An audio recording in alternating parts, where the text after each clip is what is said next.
Olá, boa noite a você. Este é o Jornal da Record. Lula sanciona imposto sobre compras internacionais de até $50. Torcida organizada do Corinthians invade centro de treinamento e sede do clube.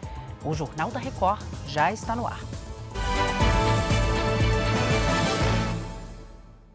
Oferecimento: Bradesco, eleito o melhor banco para investir. A cobrança do imposto federal de 20% sobre compras internacionais de até $50 vai começar em 1º de agosto. O Yuri Ascar tem os detalhes direto de Brasília. Oi, Yuri, boa noite. Boa noite, Salsi. Boa noite a todos. O presidente sancionou a lei nessa quinta-feira. O presidente havia vetado a medida e, depois de um acordo com os parlamentares, sancionou o texto, mesmo dizendo que achava equivocado taxar as pessoas humildes. Atualmente, $50 correspondem a cerca de R$ 270. Os medicamentos de até $50 comprados por pessoas físicas não vão pagar o imposto. A taxação faz parte de um projeto econômico, também sancionado nessa quinta, que traz incentivos financeiros de quase R$ 20 bilhões nos próximos 5 anos para a indústria automotiva.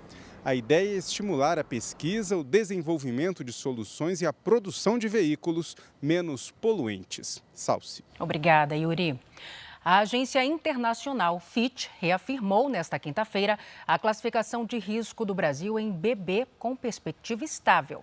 Apesar dos pontos positivos que sustentaram esse índice, também foram pontuadas limitações devido a alguns fatores, como incertezas fiscais.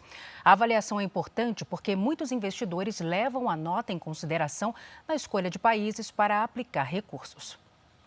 A Polícia Federal prendeu em flagrante um homem apontado como responsável pelo recebimento de armas que tinham como destino os traficantes do Rio de Janeiro.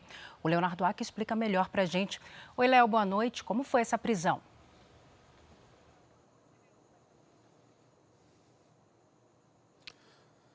Oi, Salsi, boa noite para você, boa noite a todos. Olha, o suspeito foi preso enquanto retirava uma encomenda em uma agência dos Correios na zona norte do Rio. As caixas que vinham da China estavam carregadas de armamentos.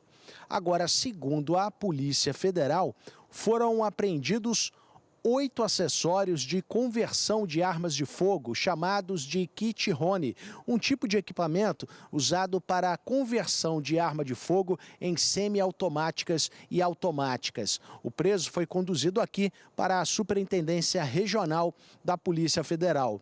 Salsi. Obrigada, Léo. 5 pessoas foram presas numa operação da Polícia Federal contra o tráfico de drogas. 10 mandados de busca e apreensão foram cumpridos no Rio de Janeiro, São Paulo, Minas Gerais e Santa Catarina. Segundo a polícia, a quadrilha fornecia drogas para as comunidades do Rio de Janeiro. Carros de luxo eram comprados para lavar o dinheiro do tráfico. A justiça determinou o sequestro de bens e bloqueio das contas dos suspeitos.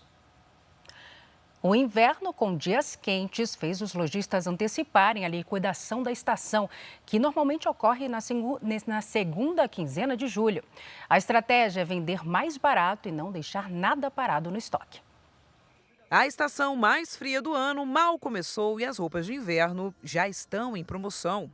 Os descontos chegam até 70%. A diferença é muito grande. E aí aqui, valeu a pena o desconto? Muito mais em conta. Os preços atrativos são, na verdade, uma estratégia do comércio. Nesta loja, na região central de São Paulo, por exemplo, o estoque está 30% acima do normal para esta época do ano, porque em 2023 as vendas também não foram como esperado. A gente prefere liquidar agora para fazer com que essas peças saiam. Então a gente já precisa ter uma estrutura que permita a troca de coleção e não imobilizar o estoque com mercadorias que são volumosas também no físico, né? O calor fora de época gera um impacto negativo nas vendas no setor de vestuário, acessórios e calçados. Dados da Confederação Nacional dos Lojistas mostram que no inverno deste ano deve ter uma movimentação financeira quase 5% menor que no mesmo período do ano passado. Um impacto significativo para um setor que ainda nem se recuperou da pandemia. Então, o setor de vestuário, ele conta com as datas comemorativas e conta também com a alta temporada de inverno para reerguer as vendas. Enquanto os lojistas não tiram o olho da previsão do tempo, para o consumidor é tempo de aproveitar. Quando tem uma liquidaçãozinha de inverno, o que você faz? Corro e compro. Com certeza, não vejo a hora. E terminou agora há pouco o primeiro debate presidencial da eleição americana entre o atual presidente Joe Biden e o antecessor Donald Trump. Quem tem os detalhes para a gente é o nosso correspondente Vandrei Pereira, que está em Atlanta e acompanhou o embate dos rivais na corrida Casa Branca. Olá, Salsi. Esse primeiro debate da corrida presidencial ocorre de forma bastante antecipada, já que geralmente eles são realizados após as convenções partidárias, marcadas para os meses de julho e agosto.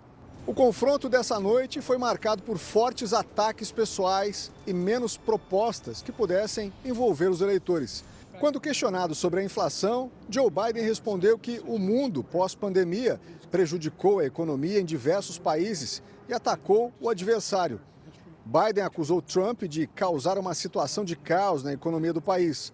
O ex-presidente rebateu dizendo que o governo atual apenas favoreceu imigrantes ilegais.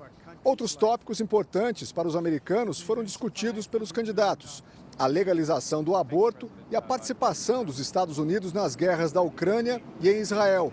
Biden e Trump deixaram os estúdios e seguem em eventos com apoiadores ainda aqui na cidade de Atlanta.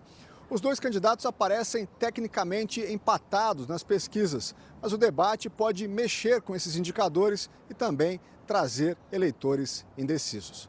Salsi. Obrigada, Vandrei. Boa noite para você. A Ucrânia realizou um ataque aéreo a uma praia na região da Crimeia, território que foi anexado pela Rússia.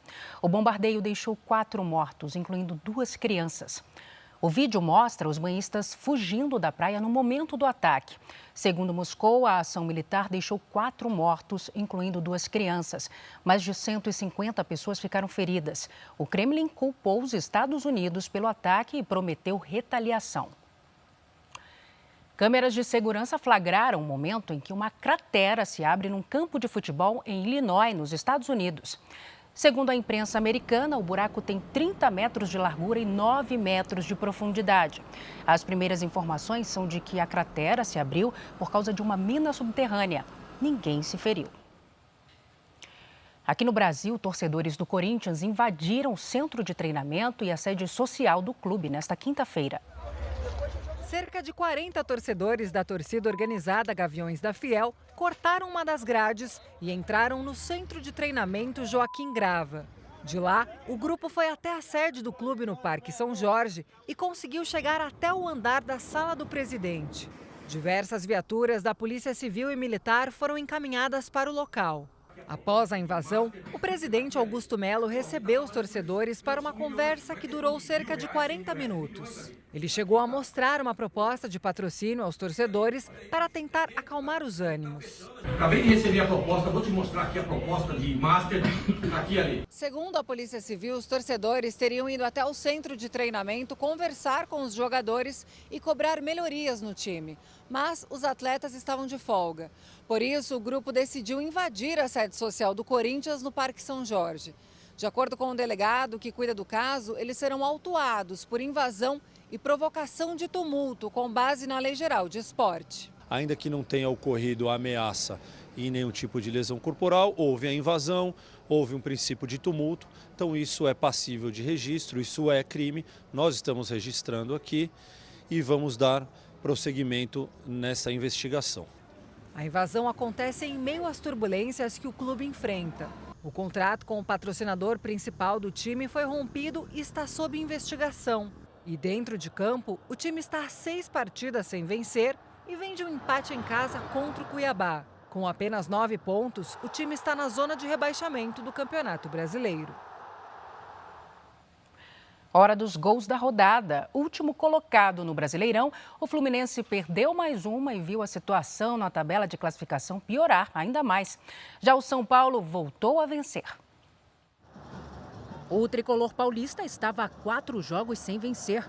A partida começou e com menos de 1 minuto a equipe já estava na frente do Criciúma. Gol de Alisson. Aos 20 minutos, Luciano, numa bela cobrança de falta, ampliou. Nos Nos acréscimos, o goleiro Jandrei, do São Paulo, vacilou na saída de bola e Arthur Caíque diminuiu para o Criciúma, 2-1. No Maracanã, o Fluminense perdeu para o Vitória. Zé Hugo fez grande jogada e deixou para Janderson marcar o gol do rubro-negro baiano. O resultado tirou o Vitória da zona de rebaixamento. Já o Fluminense segue na lanterna da competição. Este foi o Jornal da Record. Ouça essa e as outras edições dos boletins JR 24 horas, agora também nas plataformas de áudio. Você fica agora com o Fala Que Eu Te Escuto. Boa noite para você. Cuide-se. Tchau.